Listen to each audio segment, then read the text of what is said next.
a friendship that'll never ever end.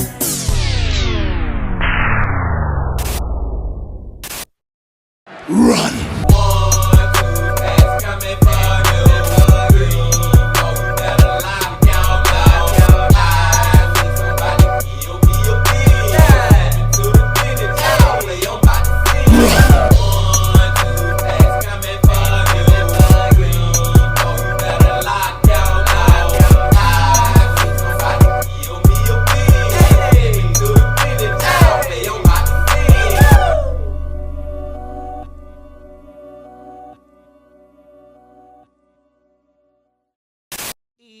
It's a beautiful day in the neighborhood. Reaction Video 696. In that neighborhood, my brothers and sisters. We're about to start the week off with another banger bean team. Because we're going back to who? Kyle from Dire Trip. Back to Dire Trip, y'all. Hope y'all doing excellent out there today. And I'm glad that you came on back to the channel once again to F with the Bean. And the title of the video is He Burned a Woman Alive on the Subway in Front of Everyone. 10 Strange in Dark Cases.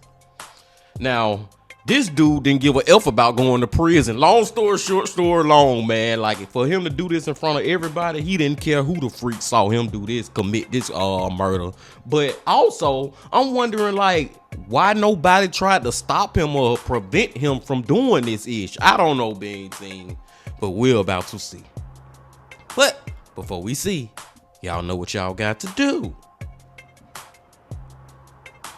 Get whatever you may need. Get what you need, please. We are back to Kyle from Dire Trip. Y'all got what y'all need. Y'all ready to go? Then let's get him go.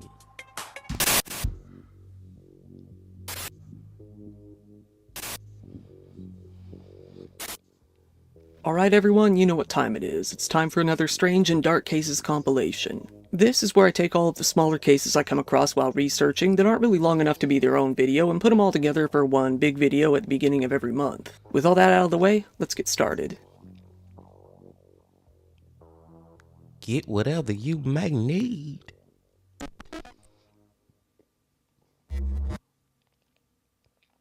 Here we've got Man Burns Woman to Death on New York Subway. The news in the US really flew into a frenzy lately over a case in New York that really shows an unparalleled lack of respect for human life. Not only that, but it reignited rage with ongoing issues involving migrants in New York City specifically. This story started with a 33-year-old illegal immigrant from Guatemala named Sebastian Zepeda. While Sebastian had no criminal record in New York, he was known to have been kicked out of the country in 2018 before making his way back in illegally. While he hadn't been charged for any crimes, he was known to be a very heavy drug user who lived in and out of homeless shelters. One day at around 7:30 a.m., Sebastian made his way out to the Coney Island Stillwell Avenue station and headed over to the F train. Once the train pulled up, a woman hopped on the train as it would continue to idle for a few more minutes. Sebastian simply walked up to the woman, who was now seated at the end of the car, pulled out a lighter, and lit her clothes on fire. Within only a few seconds, the woman was completely engulfed in flames, standing up and frantically trying to put them out as nobody around her did anything to help. Sebastian actually fanned the flames himself with a piece of clothing, seemingly trying to make it worse. Cops nearby— But it's like, why did he do this? Did he know this lady, or this just a random ass attack, man? I saw the smoke and ran over to the car, seeing the burning woman still inside. A cop pulled out a radio and called for backup while Sebastian simply walked over and sat on a nearby bench, watching the whole thing. A crowd gathered around and watched as the police shouted to them, asking if anyone had seen anything. One of the cops actually walked right over to Sebastian. He pulled his hood up as the officer talked to him.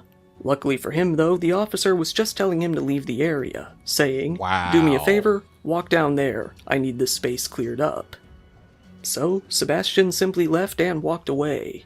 A little while later, a group of high schoolers called the police to say that they had seen Sebastian on the F line when the chaos had erupted. The police were able to track him down pretty quickly, still wearing the exact same clothes as before on a different train only a short distance away. The cops then had that train stop at Herald Square. There they went through each car until they finally found him. He still had his lighter in his pocket. At 1 p.m. that day, the police were carrying a body bag out of the train and placing it on a gurney. They then wheeled it out of the station and out into a medical examiner's van. The woman still hadn't been identified to the media. The body was in such bad shape that it was unrecognizable, with the staff in the van turning out the lights in the car so that even the medical staff wouldn't have to see its condition. Sebastian is now facing charges of first-degree murder, second-degree murder, and arson after what had happened. Immigration officials confirmed that he was in the country illegally at the time of the crime. One of his roommates during a recent stint at a homeless shelter spoke out about him, saying, "He smoked K2, drank, and bugged out. He would bug out and talk to himself when he was high, but he never harmed anybody or himself. When he wasn't high, he'd talk like we're talking regular." He said that on the morning of the attack, Sebastian said, "I'm going out to make my normal run," with him never hearing from him again until seeing him on the news. Sebastian himself said that he was blackout drunk at the time of the attack and doesn't remember a thing. Man, he was either drunk or high, or both of them, you know what I'm saying, on that freaking K2. But it's two things that's sad about this case. Well, first of all, rest in peace. That's the most saddest part, that the lady actually lost her life. But number one thing that stood out to me, y'all, is the fact that he was an illegal immigrant. You know what I'm saying? He's not even a citizen of the United States. He is over here illegally, and he ended up doing this to this lady. And the number two thing is, like, dude, why? I guess he just did it because he was high. Because I'm like, why would he just all of a sudden do this? But I guess that's the answer right there. Or drunk. He claimed he was drunk, blackout drunk. Tomato, it don't freaking matter, man. It's just crazy that he ended up doing this to this lady. And it just reminds you, man, how all of a sudden, imagine that, being team. You go on the freaking subway train or whatever, somebody just randomly walk up to you with a lighter and set you on fire, and you gone before you know it. You burning alive when you really was just trying to go home to your kids or whatever. Continue your regular day. It's freaking scary. Let's keep going. Now we have mom who cooked toddlers jailed for life. Full disclosure, while this is actually a case that took place back in 2017, it has recently finally come to a conclusion. Back in 2017, a mother named Lamora Williams called 911 to tell the police that she had left her 2 sons with a babysitter, come back home, and found them both lifeless. She was notably far more concerned with getting in trouble than the fact that her kids were dead, something that tipped the police off as to what had really happened fairly immediately. She said on the phone, "When I came in, the stove was lying on my son, on my youngest son's head, and my other son was laid out on the floor with his brains laid out on the floor. I don't know what to do. I just came home from work. Can you please help me? Like, can you please tell me? Like, I don't want to get locked up because this is not my fault. I had just come home from work." Things were made even worse when she decided to call the father of the kids. She called him to tell him that the kids were dead, but this time she'd even turned on the video call function and showed him the bodies, disturbing him in the process. He also called the police to tell them what he had just seen. When the police came out to the home, they found that it was pretty evident that the kids were placed onto the ground and had an overturned oven on top of their heads. The heat was then cranked up to the point where their heads were basically unrecognizable, with the autopsy report saying it would require an extensive amount of time to get to this degree. Like, how could she do this to her freaking children, man? And I know this ain't making it no better. At the end of the day, regardless, they passed away. But I'm just saying, why would you torture them in this type of way? I would have rather for her to just been shot them in the head. You know what I'm saying? Like, it's wrong in the way it goes, but it's like she tortured these little kids with burning them with this freaking oven and ish. The police only found evidence pointing towards Lamora as being the killer. Describing the whole thing as something out of a horror movie, they arrested her, saying that she knowingly and intentionally killed the children in that bizarre manner and tried to pin it on the babysitter. Lamora denied it all, saying that she was innocent. Lamora's mom tried to get some sympathy for her, saying that she was in danger of ending her life in jail after her arrest. Her sister wasn't so keen to defend her though, saying that she shouldn't have had the kids in the first place. She said that this was all preventable, stating, "This was something we saw that could possibly happen. She's had issues from a baby, issues my mom tried to address with the state of Georgia." For quite a while, the public wondered when Lamora's trial and sentencing would finally take place. Well, years later in 2024, it finally happened. When it came time for the trial, the prosecution argued that Lamora had put the kids into the overturned oven herself. They showed all the evidence collected by the police that pointed towards that having been the reality. Lamora pled not guilty to all of the charges against her, still saying that she was completely innocent. Either way, though, she was convicted on a good number of charges, most important being murder. She was sentenced to life in prison without the possibility of parole for 35 years. I'll take it. We can take that charge, Bean Team. We'll take that one because she ain't gonna have a chance of getting out to 35 years from now. You know what I'm saying? So she pretty much will be a senior citizen when she potentially do get out. But I doubt that she gonna get out even then. She gonna rot in prison for what she did. She gonna rot in freaking prison for what she did. And it's just another thing that make this case so sad is that even to this day, she wanna deny and say she ain't did it. She still claiming not guilty. And her mama threw me off like so, talking about she in prison and she thinking about taking her own life. Motherfucker, you should have took your life before you took your kid's life. Did you ask me? I don't care nothing about that, man. I don't know, man. It's just crazy how some parents will just justify or try to, make excuses or whatever, try to still support their kids after they know their kids are freaking murderers. And on top of that, they ain't just murderers, they murdered your grandkids. Your daughter murdered your sons. Crazy. Let's go. And now's a wild one. Gamer killed father who wanted him to get a job. Here we have the case of another man in Florida, this time an angry gamer, 23-year-old Joseph Voigt. While he did enjoy partaking in a whole lot of video games, he also had quite a criminal history. Some of the charges he had been hit with in the past included battery and discharging a weapon in a residential area. On December 1st, 2024, he had just been released after being arrested on charges of battery once again. This takes us up to December 13th, less than 2 full weeks later. Joseph was chilling out at his parents' house, and for these 13 days, he really didn't do anything other than smoke and play video games. Eventually, his dad got pretty fed up with it, asking him to at least go out and try to find some sort of part-time job. Well, Joseph didn't really like this. He went and grabbed a gun, meeting his father, 63-year-old Marvin, in the driveway and shooting him multiple times. Feeling that this wasn't enough, he went back inside and made his way over to his mom, Susan, shooting her in the head as she sat up on the couch. Damn. By some miracle, Susan was still alive. The police were called, although it's unknown by who. They made their way out to the home and found Marvin dead in the driveway and Susan barely clinging to life on the couch. They brought her to the hospital where she was clearly in critical condition. Joseph, though, had long since fled. The police put out an emergency be-on-the-lookout order for him within Polk County and the surrounding area. It didn't take too long before some officers were able to find him driving around in his own car as if nothing had happened, being spotted at around 2 a.m. in Orlando. The police pulled him over as if it were a routine traffic stop before arresting him on suspicion of murder. When the investigators spoke to Joseph, he fully admitted that he had shot both of his parents pretty easily. He said that they had been, quote, riding his ass about making something out of his life.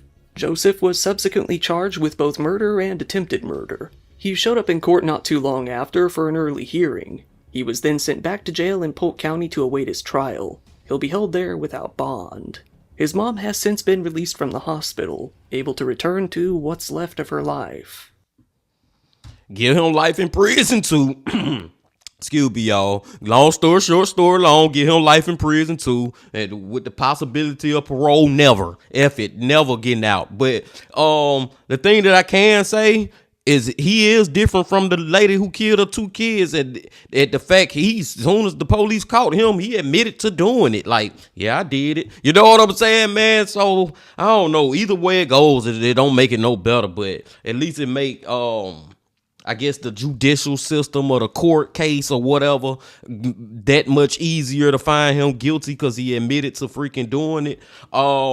It's also crazy, y'all, how many cases that we hear exactly like this of children, not even children, grown. I'm saying children because they playing video games, but they grown ass adults at this point. You know what I'm saying, man? Standing their parents' home, and when their parents tell them to get your ass off your feet and go get you some, go be able to provide for yourself something to eat. You get what I'm saying? When they tell you to go get your own job so you can get your own, they get mad and kill their mama and daddy. We have heard of a lot of stories like that. Like, I think it really happens more than we know, Bean Team. And I think there's a lot of parents out here in their 50s and their 60s, and they got children who are in their 20s, 30s, sometimes 40s, still staying at home with them, playing freaking Grand Theft Auto 5. You know what I'm saying, man? NBA 2K. Like, that ish is crazy. And this one is, kids sneak into ICU to snap photos of 12-year-old girl they bullied into hanging herself. What? In a story of pure evil, we have a group of middle school bullies who endlessly picked on a girl at their school. That girl, 14-year-old Kalaya Turner, was both beaten and verbally bullied by a group of 5 other students for well over a year at Dr. Finizzy J. Fisher Middle School in Greenville, something that school staff never seemed to do anything about. The bullying started in 2021 when these other students would insult her by calling her Roach and saying that she looked like a man. Her teacher, Olivia Bennett, would hop onto the bandwagon, referring to her as Roach as well. When her parents went to school staff, one of the bullies beat her at school afterwards. In 2022, she finally stood up for herself and got into a fight with one of them, but this only escalated things. The school, instead of looking into the nuance of the situation, suspended Kalaya but none of the bullies. Nothing really stopped at that point, it only got worse. At times they would even steal her clothes during gym and throw them out while she wasn't looking. With the school doing absolutely nothing, she eventually gave up. Eventually, the bullies pressured Kalaya into ending it all and hanging herself. In 2023, she attempted this, feeling that there was no other way out. Man, I just gotta point out that the school system is terrible in this story. Like, they just failing all the way around, man. And just the fact that they got a teacher in there who started calling the little girl Roach too. She should be fired for that ish. Like, seriously. Then y'all ain't really, like, instead of suspending the bullies, y'all gonna suspend her when she finally decide to fight back. Yeah, this is a L freaking, I don't even remember what Kyle said the name. I know he said it was in Greenville. L Middle School in Greenville out there. What the hell? She survived, to an extent, ending up in the ICU shortly after. Unfortunately, she had been dead for a full 8 minutes before the paramedics could revive her. She was then in a coma for weeks, having suffered from severe brain damage. While she was in the ICU, the bullies from her school snuck in under the guise of visiting her and took pictures of her in that condition. They then used the pictures to mock her on social media, continuing their antics even after she had lost all consciousness. They even came up with fake, insulting reasons as to how she had injured herself and ended up in that condition, taking the blame off of themselves while continuing to humiliate her. Now her parents are suing the school district, seeking damages. They're looking to cover the cost of the medical bills, psychiatric expenses, special education, life care expenses, disability care, injury to her psyche and emotional state and loss of enjoyment of life, and the parents' lost wages while taking care of her. The Greenville County School District have denied all of the allegations against them, boldly claiming that they always take the appropriate steps to deal with bullying. They said, "We disagree with these allegations and have conducted a thorough investigation and review of each allegation at the time they were made. While we do not agree with the allegations, our hearts go out to Kalaya Takora Turner, her mother, and their family." Damn, man, that's effed up right there, Bean Team. Like, thank God she survived. But you can just tell from those, I think, like, last 2 pictures that Kyle showed after she came up out of her coma. And like I said, thank God for that. But she is not even the same little girl no more. And I think the best thing I can just say is, to be respectful, is now she's handicapped for the rest of her life. Now she gonna need her parents to literally take care of her for the rest of her life. Like, her trajectory, what she could have been and what she gonna end up now is so freaking different, man. Like, that them bullies did change her life forever. And then just the disgustingness of them too.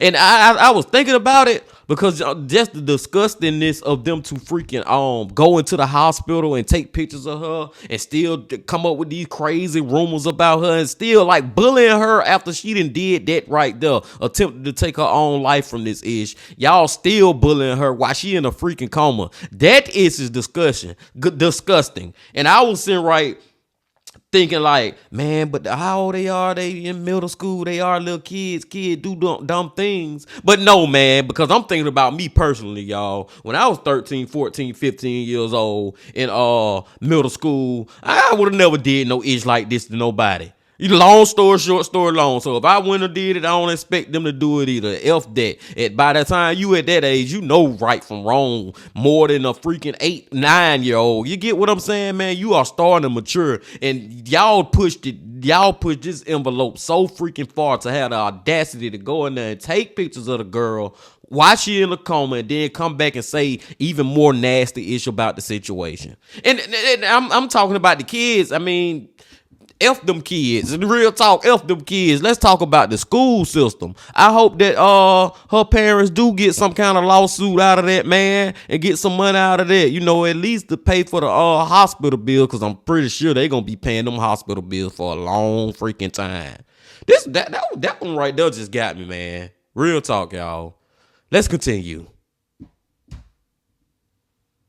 And here we go with delivery driver stabs pregnant customer 14 times over $2.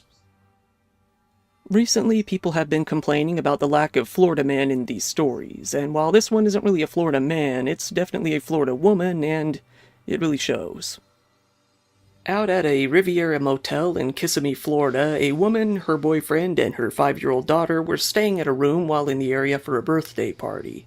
While they were winding down one fateful Sunday night, Melinda Irizarry, the mom, decided to place an order from a place called Marco's Pizza. 22-year-old Brianna Alvelo would be the one to deliver the pizza that evening. When she came out to the motel room, Melinda handed her a $50 bill and asked for change.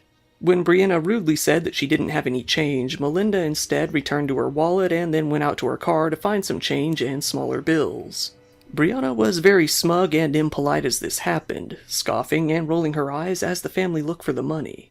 As she had also been late on the order anyway, Melinda only gave her a $2 tip and called it good. It was noted that Brianna simply rolled her eyes again upon receiving the tip and walked away without saying a word. However, she wouldn't stay gone for too long. Brianna drove off and met up with an unknown male who was carrying a gun. The two of them went back to the hotel room with masks on and demanded to be let in. When that obviously wasn't going to happen, they forced their way in instead by threatening the family with the gun.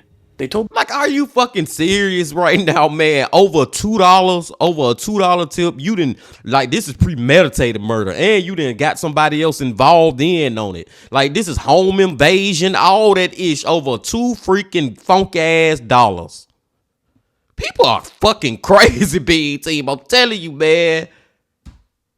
the family to go into the bathroom as they rummaged through all of their luggage to find either money or something to steal. Brianna dumped all of their stuff on the ground, kicked it around, and broke the daughter's Nintendo Switch out of pure spite. However, Brianna wasn't going to let the whole thing go just there. She rushed at Melinda with a knife as she shielded her daughter with her body. Brianna stabbed Melinda at least 14 times to her chest, legs, arms, and stomach. As the two criminals left, the family called the police and, in turn, an ambulance. The ambulance rushed Melinda to the hospital, where she was found to have a ruptured lung. She underwent emergency surgery, but luckily she survived. Interestingly enough, this hospital visit was how Melinda found out that she was pregnant with their second child. As Brianna wasn't too great at keeping her identity a secret, the police were able to track her down fairly quickly. She was arrested and hit with charges of home invasion with a firearm, kidnapping, aggravated assault, and attempted murder. For this, she's looking at a possible life sentence. She's being held at the Osceola County Jail on a $55,000 bond, which she likely won't be able to pay with that $2. She doesn't even have a lawyer. The police are looking for the man who was with her that night, as he still has not been identified. Wow. And I hope I get life in prison too, Bean Team. F that, man, because that was like premeditated attempted murder. You know what I'm saying? Just the fact that she actually left the home and was so mad about that damn tip. She went and got somebody later on. They conspired about, we gonna break in and do this and have the guns. And then just the fact she stabbed her 14 freaking times. Like, come on, man. And I don't know if she gonna get life in prison, but I feel like she'll at least get like 20 to life or 25 years or something, man. She gonna get some years, hopefully. Let's go. And thank God that the lady survived too. Let's go. And here we've got Australian exchange student poisoned by Taiwanese woman. Having been an international student myself in the past, I like to showcase cases involving them from time to time. For anyone who has studied abroad before or who is thinking about doing it, this case might hit home just a bit. A 25-year-old man from Queensland named Alex Shorey was studying abroad in Taiwan. There he was studying Chinese literature. It was here that he befriended a 46-year-old woman named Yang Ping, whose husband had suddenly died only a few months prior. Yang got very close with Alex in no time, quickly coming to get very attached to him. When Alex announced that he was pretty exhausted in Taiwan and running out of money, he decided that he would go back home. Yang did not take this well, and that's putting it lightly. She put a load of poison into Alex's food and drinks when she made her way out to his home one day. It's been said that she laced his food and drinks with rat poison several times between March and May of 2023. Alex began to suffer from diarrhea, blood in his urine, vomiting, nosebleeds, and a lot of pain. When Alex couldn't do much for himself, he called Yang herself to come over and help take care of him, likely exactly as she intended. Alex ended up in the hospital where Yang would continue to visit him. Here he hemorrhaged for a few days, eventually going into hypovolemic shock. He was facing a very real risk of organ failure. Later he went into cardiorespiratory collapse.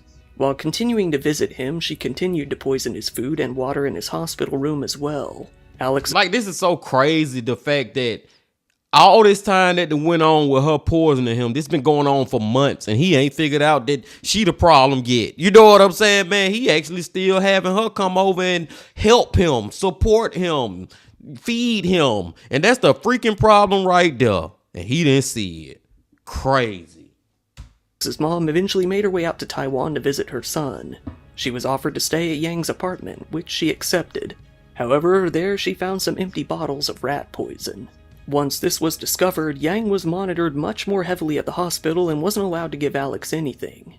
Eventually, Yang was arrested, where she denied even knowing who Alex was despite a mountain of evidence against that. The police slowly began to put the pieces together. The situation with Alex was actually very similar to what had happened with Yang's ex-husband. He was also a foreign man himself, being from England that Yang had developed a fascination with. Over months, she completely isolated him from his family back home until they completely stopped hearing from him. He had experienced symptoms very similar to what Alex experienced before suddenly passing away in January of 2023. The doctors even specifically stated that the man may have ingested rat poison. Yang had his body cremated very suddenly after his death, leading to any sort of subsequent investigation being very difficult. It seems that the police didn't even follow up on it afterwards. That is, until the man's brother came to Taiwan to look for him. Not having heard from him in a very long time, the brother didn't even realize that he was dead. This caused the police to connect the two cases together. Still though, no charges had been filed in relation to the British man's death. Prosecutors in Taiwan have pushed for a murder charge against Yang Ping. They said, although Alex fortunately did not die, the suffering he endured in Taiwan was immense. He was at constant risk of massive bleeding from various parts of his body and could have died at any moment. The defendant's actions, methods, and post-crime attitude were extremely malicious, and there were no mitigating factors to show compassion. Alex's family raised over $200,000 on GoFundMe to pay for his medical evacuation back home to Australia, a risky process. Shortly after his move, he suffered from another reaction. Still though, he survived and now lives a normal life. Yang is facing a very hefty prison sentence if she gets convicted. Man, Yang ass better get convicted. And I think she killed her first husband too. Like, seriously, man, I didn't even have put two and two together like that. I had kind of forgot about the first husband. Yeah, that's how her first husband died. This lady got one of those crazy poisoning people fetishes. I don't even know the name of it, but I bet it exists. Seriously, or she created it. I'm just saying, man. No, she need to go to freaking prison. Long story short, story long for, like I said, the rest of her life, because they need to open the first case up with her ex-husband, well, deceased husband. Let's continue. And now we have car chase leads to fiery explosion and funny mugshots. This case is just strange, and it's more strange that it's mostly only known to the public because the two suspects look like a couple of beaten up, disheartened Disney villains in their mugshots. Two 19-year-olds, Michael Howell McGlynn and Christine Elizabeth Romero, were caught driving around a Subaru Forester that had previously been reported stolen during an armed carjacking. When the Larimer County Sheriff's Office spotted the car in a parking lot in Berthoud, just chilling out, they decided to stop them at an intersection when they pulled out. However, when the cops tried to stop the two carjackers, they sped off rather than slow down. This led to a car chase where the police followed as the young couple hit speeds of well over 100 miles an hour. When they slowed down just a bit to turn at another intersection, the police rammed the car in order to stop them. This led to the car hitting a curb, slamming into a nearby tree, and exploding. I'm sure the owner of the stolen car was just fine with this outcome. The police were able to pull the young couple from the now burning car, relatively uninjured all things considered. They also found their loaded rifle along the way. Both of them were taken to the hospital to be treated, but it wasn't long before they were released and put into police custody. There, they were thrown into the Larimer County Jail.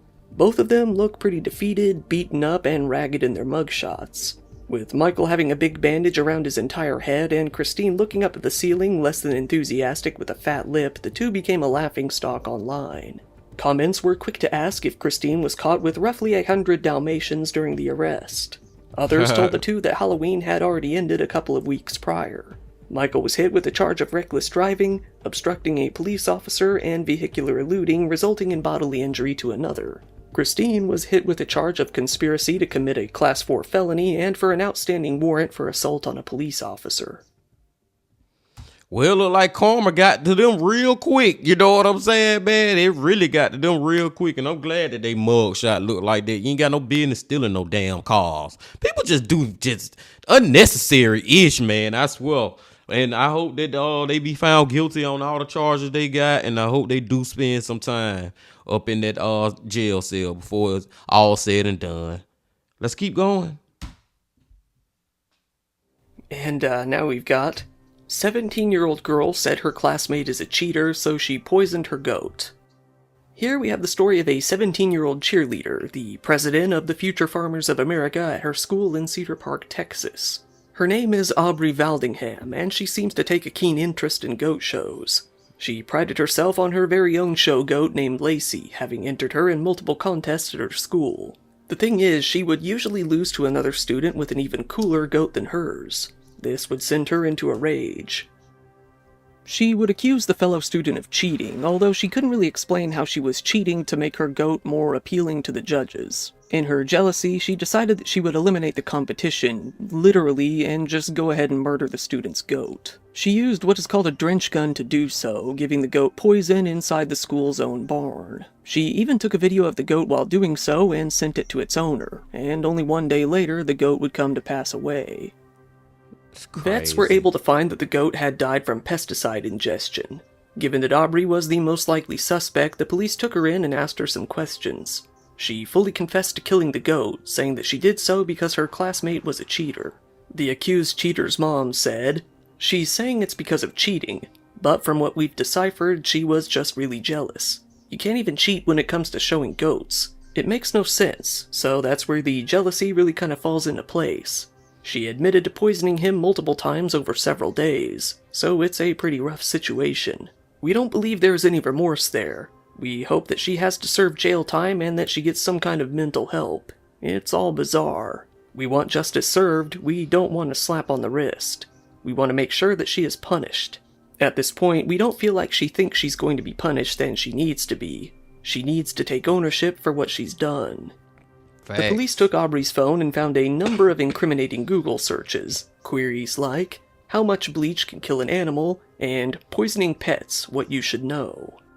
In the end, she searched for how to clear search history, but it's fairly clear that she didn't follow the tutorial correctly. Aubrey was booked into jail but released on a $5,000 bail fairly quickly. She's been banned from attending her high school, only allowed to go back on the condition that she's found innocent. She's been charged with cruelty to livestock animals, which is a felony. She's set to be back in court in 2025.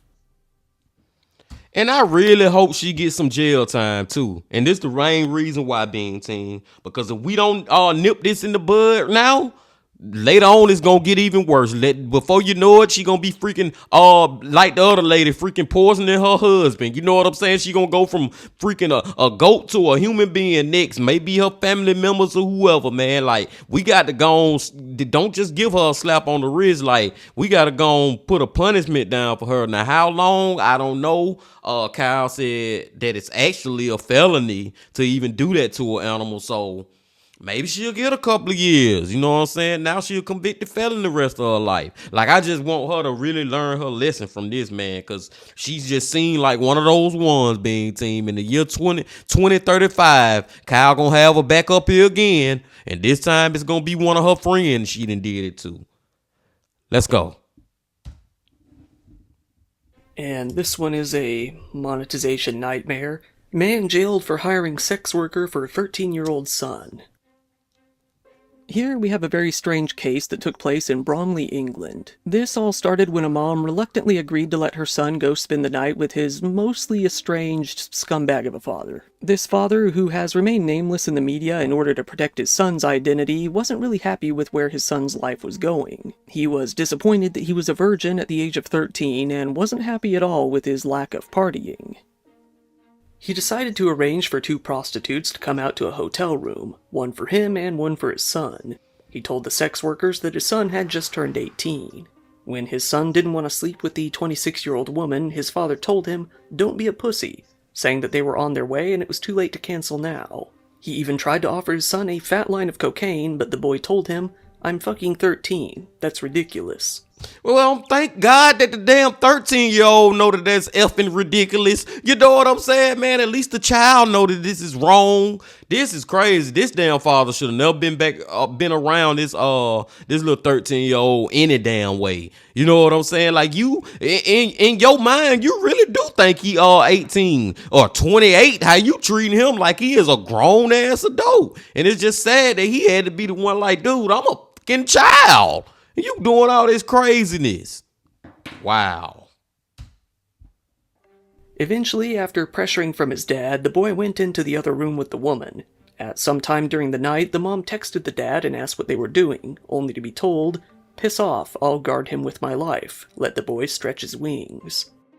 Eventually, word got back to the boy's mom, and this led to word getting to the police as well. The dad was arrested and eventually ended up on trial. There, he told the court, "I'm a good father. I might not look it in your eyes. It was only because he was feeling down because he'd broken up with his girlfriend and he said he'd done all that stuff before.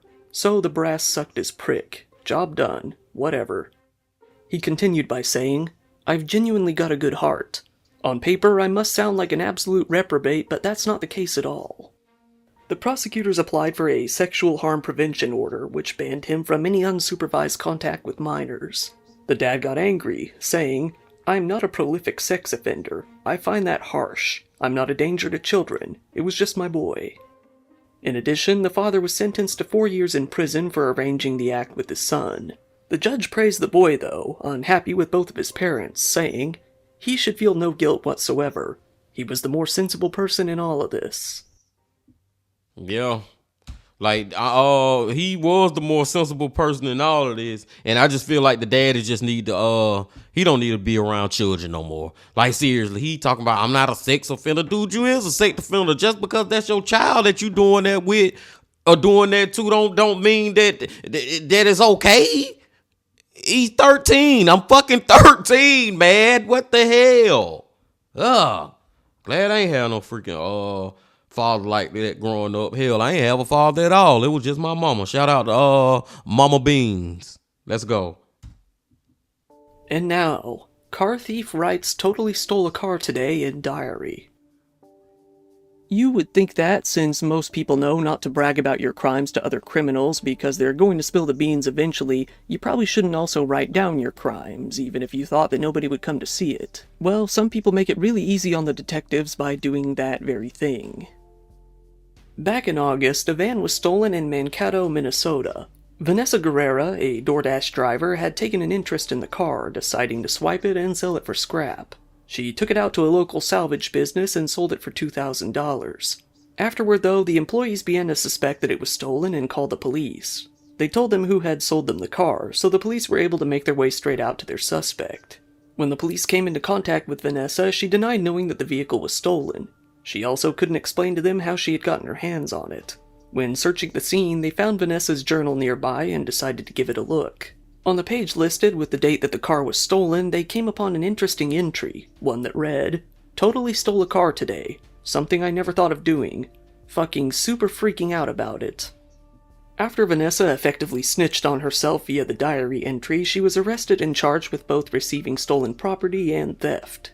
It seems that she previously had issues relating to cars in the past, having gotten in trouble for both driving without a license and without insurance at multiple points in time before. Like, it was just dumb. Like, how dumb? You're dumb. First of all, you're dumb for freaking just stealing the car. Second of all, you're dumb for freaking selling it to a salvage yard. Like, these people ain't gonna realize, like, hold on, man, you stole this damn car. You selling it to us. You know what I'm saying? And they ain't gonna call the police on you. And third, and most of all, the part where you're dumb is you gonna write the issue in your freaking diary.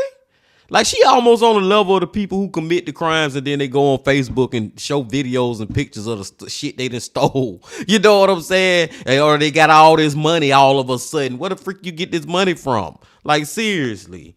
Freaking crazy. Once again, thank you for watching my video. If you found it interesting, please give it a like. It really helps me out in the algorithm, and feel free to subscribe if you want to see more content like this. Freaking crazy, big team. Like, are you like some people commit these crimes and they don't think at all. Like, they don't have no thought about what they just did, and I don't think they really understand the ramifications, or if they do understand, or they never just think about them. I don't know what the freak these people be thinking about when they do this ish, big team.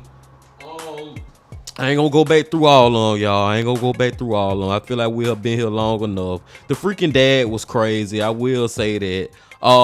They need to lock the lady up, the goat killer up, man, because she got to do some time so she can learn better not to do this in the freaking future to one of her family members or friends and actually be poisoning them like the other lady, man. She killed her husband, man, then was doing it to the little young whippersnapper was doing it to him, and he still was having her come to the hospital and all that, man. Like, dude, what the hell? But I think the one that stood out to me the most, y'all, I'm trying to find it. Oh yeah, the girl who got bullied so much, and the damn teachers and the not judicial system, the education system or whatever, the board of education system or whatever, they just failed, man. That deserved 2 L's, man. They failed that little girl, man. Like I said, she will never be the same again now, man. Like, she is now handicapped for the rest of her life. Off of something I feel could have been prevented or something. I don't know, Bean Team. I don't know. But I digress. I'm gonna go and let y'all go.